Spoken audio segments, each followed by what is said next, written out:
សួស្តីអ្នកទាំងអស់គ្នាតោះមករៀនបកប្រែអត្ថបទខ្លីៗជាភាសាអង់គ្លេសជាមួយខ្ញុំ Problems បញ្ហា Dear Annie ជូនចំពោះ Annie 1 No time for fun 1គ្មានពេលវេលាសម្រាប់សប្បាយឡើយ I'm 14 and I do gymnastics ខ្ញុំអាយុ14ឆ្នាំហើយខ្ញុំហាត់កីឡាកាយសម្ព័ន្ធ I have to train 30 hours a week because my mom and my coach want me to try for the next Olympics ខ្ញុំត្រូវវឹកហាត់30ម៉ោងក្នុងមួយសប្តាហ៍ពីព្រោះតែម្ដាយរបស់ខ្ញុំហើយនិងគ្រូបង្វឹករបស់ខ្ញុំចង់ឲ្យខ្ញុំសាកល្បងសម្រាប់អូឡ িম্পিক ក្រោយ I like gymnastics but I have no free time for anything else in my life ខ្ញុំចូលចិត្តកីឡាកាយសម្ព័ន្ធប៉ុន្តែខ្ញុំគ្មានពេលវេលាសម្រាប់អ្វីផ្សេងទៀតនៅក្នុងជីវិតរបស់ខ្ញុំឡើយ My school friends tell me that I am missing all the fun មិត្តភ័ក្តិនៅសាលារៀនរបស់ខ្ញុំបានប្រាប់ខ្ញុំថាខ្ញុំបានបាត់បង់ការសប្បាយអស់ហើយ What should I do តើខ្ញុំគួរតែធ្វើអ្វី Tracy 2 I lost my husband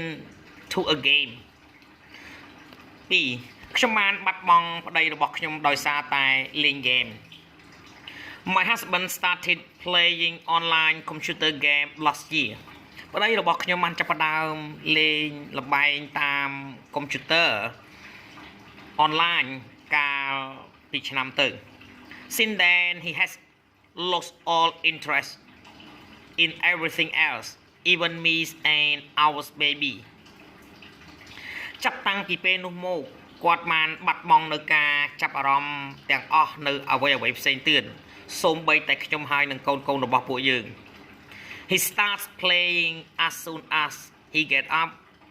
and begins again when he gets back from work គាត់បានចាប់ផ្ដើមលេងឲ្យបានកាន់តែឆាប់តែគាត់អាចធ្វើទៅបាននៅពេលដែលគាត់ក្រោកពីគេងហើយគាត់បានចាប់ផ្ដើមលេងម្ដងទៀតនៅពេលដែលគាត់ត្រឡប់មកផ្ទះវិញពីកន្លែងការងារ He gets angry if I talk to him about it គាត់មានការខឹងសម្បាប្រសិនបើខ្ញុំនិយាយជាមួយគាត់អំពីវា What should I do តើខ្ញុំគួរតែធ្វើអ្វី Pula 3 I get so nervous ទី3ខ្ញុំពិតជាភ័យបុកពោះខ្លាំងណាស់ I'm in the army and in my job I have to give talks to large groups of people ខ្ញុំស្ថិតនៅក្នុងវិស័យកងទ័ពហើយនៅក្នុងការងាររបស់ខ្ញុំត្រូវនិយាយទៅកាន់ក្រុមមនុស្សធំ The last time was a disaster because I was so nervous កាលពីពេលវេលាកន្លងទៅវាគឺជាសោកនាសកម្មមួយពីព្រោះតែខ្ញុំគឺភ័យបុកពោះខ្លាំងណាស់ My hand shook and I spoke too fast ដៃរបស់ខ្ញុំញ័រហើយខ្ញុំបាននិយាយយ៉ាងលឿន How can I control my nerves តើខ្ញុំអាចគ្រប់គ្រងវិញ្ញាណរបស់ខ្ញុំដោយរបៀបណាទៅ What should I do តើខ្ញុំគួរតែធ្វើអ្វី Mark 4 I hate him ទី4ខ្ញុំស្អប់គាត់ I'm 11 and my brother is 15 ខ្ញុំអាយុ11ឆ្នាំហើយបងប្រុសរបស់ខ្ញុំអាយុ15ឆ្នាំ I think my mom and dad love him more than me ខ្ញុំគិតថាម្ដាយនិងឪពុកខ្ញុំស្រឡាញ់គាត់ច្រើនជាងខ្ញុំ They just bought him the best computers they say he has to house it for his exams ពួកគេបានទិញឲ្យគាត់នៅកុំព្យូទ័រដ៏ល្អបំផុតពួកគេនិយាយថាគាត់ត្រូវតែមានវាសម្រាប់ការប្រឡងរបស់គាត់ I don't even have my own mobile phone and I have to wear all his old clothes ខ្ញុំមិនមានសូម្បីតែទូរស័ព្ទដៃផ្ទាល់ខ្លួនរបស់ខ្ញុំហើយខ្ញុំត្រូវតែស្លៀកសម្លៀកបំពាក់ចាស់ៗដែលសល់ពីគាត់ Billy Advice from Annie A Dear Mark A ជូនចំពោះ Mark good preparation is the answers ការរៀបចំដ៏ល្អគឺជាចម្លើយ you must prepare well and practice a lot អ្នកត្រូវតែរៀបចំឲ្យបានល្អហើយអនុវត្តឲ្យបានច្រើន the first 30 seconds are the most important 30 វិនាទីដំបូងគឺពិតជាសំខាន់ជាងគេបំផុត you should begin with a personal story អ្នកគួរតែចាប់ផ្ដើមជាមួយនឹងរឿងផ្ទាល់ខ្លួន it will relax you and the audience វានឹងធ្វើឲ្យអ្នកមានអារម្មណ៍ថាធូរស្រាលហើយនឹង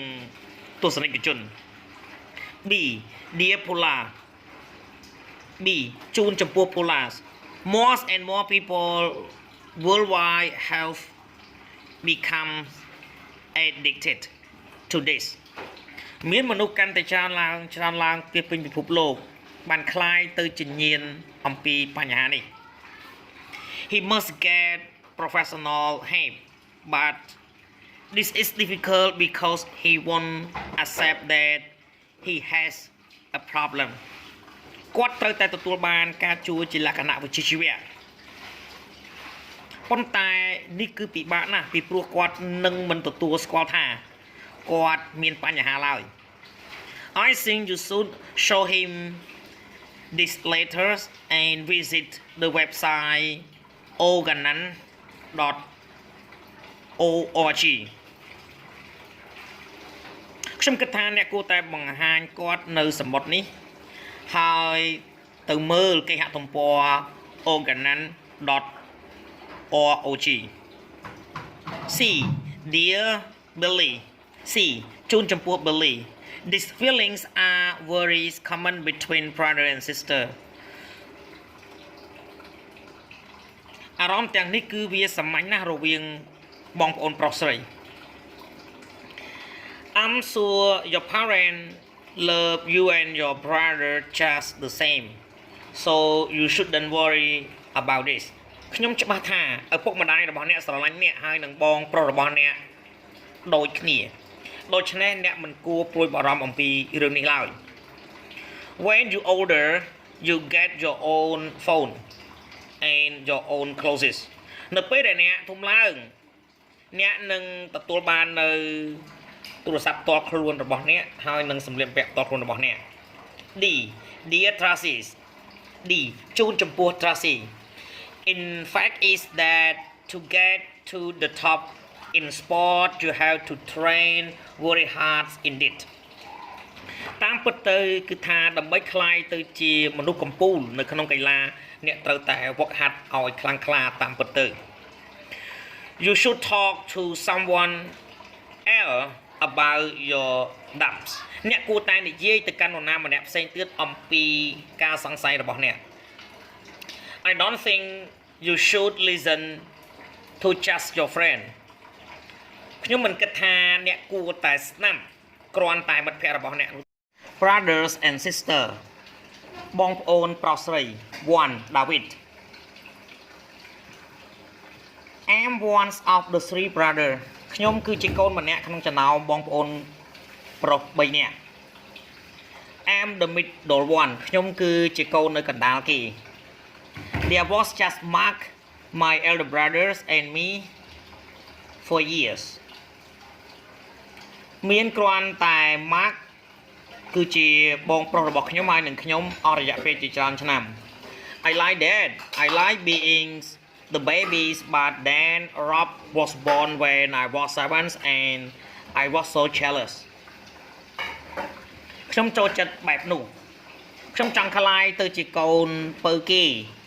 ប៉ុន្តែបន្ទាប់មក Rob បានកើតនៅពេលដែលខ្ញុំមានអាយុ7ឆ្នាំហើយខ្ញុំពិតជាច្រណែនខ្លាំងណាស់ I thought he was our mom favorite ខ្ញុំគិតថាគាត់គឺជាកូនសំណប់ចិត្តរបស់ម្ដាយរបស់ពួកយើង We had lot of fight as kids but now it's great ពួកយើងមានការវាយតប់គ្នាជាច្រើនកាលនៅក្មេងប៉ុន្តែឥឡូវនេះវាពិតជាអស្ចារ្យណាស់ I like to have at least 3 kids 3 boys like us would be great ខ្ញុំចង់មានកូនយ៉ាងហោចណាស់3នាក់ ប្រុសទាំង3ដោយពួកយើងនោះគឺពិតជាល្អណាស់ 2 A girl called Petra 2 ក្មេងស្រីម្នាក់ឈ្មោះថា Petra My mom and dad called me Petra when I was born because they wanted a boy ម្ដាយនិងឪពុករបស់ខ្ញុំហៅខ្ញុំថា Petra នៅពេលដែលខ្ញុំបានកើតពីព្រោះតែពួកគាត់ចង់បានកូនប្រុសម្នាក់ Then they had 4 boys after me បន្ទាប់មកពួកគាត់មានកូនប្រុសចំនួន4នាក់បន្ទាប់ពីខ្ញុំ I don't like being the elder of so many boys and I don't like my name ខ្ញុំមិនចង់ខ្លាយទៅជាកូនច្បងគេក្នុងចំណោមបងប្អូនប្រុសចំនួនច្រើនអ្នកឡើយហើយខ្ញុំក៏មិនចូលចិត្តឈ្មោះរបស់ខ្ញុំដែរ I'm going to change it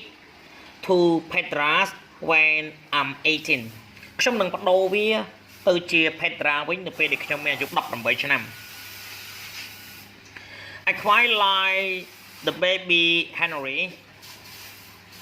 he everybody favorite but I hate the others ខ្ញុំពិតជាចូលចិត្តប្អូនពៅដែលមានឈ្មោះថា Henry គាត់គឺជាសំណប់ចិត្តរបស់អ្នកគ្រប់គ្នាប៉ុន្តែខ្ញុំស្អប់អ្នកផ្សេងៗទៀតណាស់ They are annoying and very boring all they do is play noisy computer game and talk about football ពួកគេទាំងអស់គ្នាគឺពិតជារំខានណាស់ហើយពិតជាគួរឲ្យធុញទ្រាន់មែនទែនអ្វីទាំងអស់ដែលពួកគេធ្វើនោះគឺលេងល្បែងតាមកុំព្យូទ័រដែលគួរឲ្យរំខានហើយនិយាយអំពីបាល់ទាត់ I don't want any children when I grew up well maybe once daughter ខ្ញុំអត់ចង់បានកូនច្រើនទេនៅពេលដែលខ្ញុំធំឡើងបាទប្រហែលជាកូនស្រីមួយបានហើយ 3 Stewart 27 ទី3 Stewart អាយុ27ឆ្នាំ I'm an only one child ខ្ញុំគឺជាកូនតែម្នាក់គត់ My mom and dad divorced when I was just 3 years old so I grew up with just my mom ម្ដាយនិងឪពុករបស់ខ្ញុំបានលែងលាគ្នានៅពេលដែលខ្ញុំមានអាយុត្រឹមតែ3ឆ្នាំដូច្នេះខ្ញុំធំឡើងជាមួយតែម្ដាយរបស់ខ្ញុំ I love my mom but I didn't like the situation ខ្ញុំស្រឡាញ់ម្ដាយខ្ញុំណាស់ប៉ុន្តែខ្ញុំអត់ចូលចិត្តស្ថានភាពនេះទេ I was her whole world ខ្ញុំគឺជាពិភពលោកទាំងមូលរបស់គាត់ This was difficult for me នោះគឺពិតជាពិបាកណាស់សម្រាប់ខ្ញុំ Then when I was 13 she married again and that was difficult too បន្ទាប់មកនៅពេលដែលខ្ញុំមានអាយុ13ឆ្នាំគាត់បានរៀបការម្ដងទៀតហើយនោះគឺពិតជាពិបាកផងដែរ It took me a long time to get on with my stepdad វាបានចំណាយពេលខ្ញុំយូរណាស់ដើម្បីចុះសម្រុងជាមួយនឹងឪពុកចុងរបស់ខ្ញុំ He really nice but I was jealous of him for a year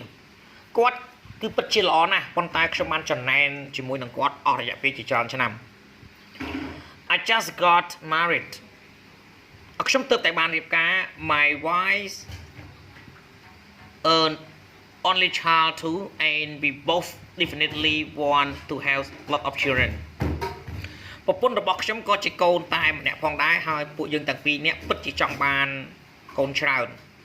សូមអរគុណសម្រាប់ការទស្សនាវីដេអូសូមជួយចុច Subscribe Like Share និងរូបកណ្ដឹងទៅកាន់ Channel Don Sreyoun ដើម្បីទទួលបានវីដេអូថ្មីៗសូមអរគុណ